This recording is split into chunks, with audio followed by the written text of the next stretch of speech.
Alors nous sommes à la cellule isolée pour tester une nouvelle incantation. Cette incantation, c'est le blizzard de Borealis. Alors ça prend un emplacement mémoire, ça coûte 48 en mana plus 6 en canalisation, ou quand vous chargez le sort, vous continuez à l'utiliser, donc je suppose que c'est par seconde, mais on fera un test pour voir combien ça consomme. Ça projette un souffle de glace de Borealis depuis les airs. Il faut 23 en foi et 15 en ésotérisme pour l'utiliser. Et ce qui est très intéressant, c'est qu'il est chargeable, mais qu'on peut aussi l'utiliser en sautant. Et ça vous donne un avantage, parce que contre certains ennemis qui pourraient vous interrompre quand vous êtes en train de faire le souffle, bien comme vous sautez et vous lancez le souffle, vous pouvez être interrompu par des attaques aériennes, mais pas par des attaques à coups d'épée et compagnie. Et donc ça, c'était quand même très intéressant. Alors je vais vous montrer ça. Première chose qu'on va faire, c'est voir combien de mana consomme ce sort. Donc on va sauter et le charger au maximum qu'on peut. Attendez, je ne l'ai pas pris. Voilà. C'est parti. Et on le charge au maximum qu'on peut. Voilà. Ça c'est la double attaque chargeable. Alors ici, on va regarder combien de mana ça a consommé. Et bien voilà, on avait 300 points de mana. Il nous en reste 144. Donc 156 points de mana pour un cycle complet. Alors on va recharger la mana. Et on va aller attaquer le géant. Vous allez voir que c'est très efficace sur les géants, les sorts de glace comme ça. Alors on va sauter et hop, c'est parti, on canalise. Et vous voyez, on n'en parle plus, il est mort, c'est terminé. Voilà. Les deux petits derrière, je vais les tuer juste pour récupérer les runes et ce qu'ils peuvent lâcher. Mais on va pas s'embêter à utiliser le sort de glace. Voilà.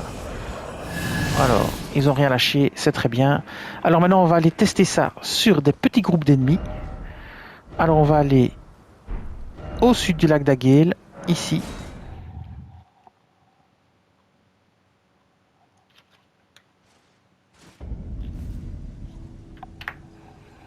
Alors nous sommes donc ici, on va là-bas. On va tenter d'en mettre un maximum sur notre ligne d'attaque. On va sauter et lancer le sort en le canalisant ou en le chargeant au maximum. Donc on garde la touche enfoncée pour lancer le sort, on ne la relâche pas. Et on va tester, on va vraiment essayer d'en aligner un maximum dans le viseur, dans la ligne verticale, histoire de voir. Donc on va contourner comme ceci, on va tenter d'aligner comme ça. Voilà, ça m'a l'air très bien, ça. Et c'est parti. Ça devrait liquider toute la ligne. Voilà. Et bon, vous voyez. Mais ceux qui étaient tout près n'ont pas été touchés parce qu'ils n'étaient pas dans la ligne verticale. Voilà, maintenant on les a tous eus. Et bien voilà. Et maintenant il ne nous reste plus qu'à tester ça sur un chevalier blindé. Le chevalier de Lendel. Alors on sait que si on l'attaque par derrière, ça va le pulvériser de toute façon. Donc on va pas perdre de temps. On va directement lui laisser prendre son bouclier. On va se mettre à l'abri en sautant pour éviter qu'il nous interrompe avec des coups d'épée. Et on va lancer le sort sur lui par au-dessus. Il pourra vous interrompre, mais avec son attaque de foudre qui vous frappe à la verticale par au-dessus. Mais avec son épée, en théorie, il ne pourra plus vous interrompre. Donc on va le laisser se défendre.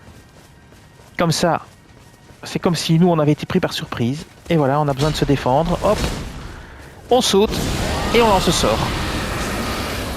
Et vous voyez, c'est ultra efficace. Sa dernière barre de vie, elle est passée comme un rien. Et bien voilà. Ça consomme beaucoup de mana, mais c'est diablement efficace. Et bien voilà, ce sera tout pour cette vidéo. Je vous dis merci et à bientôt.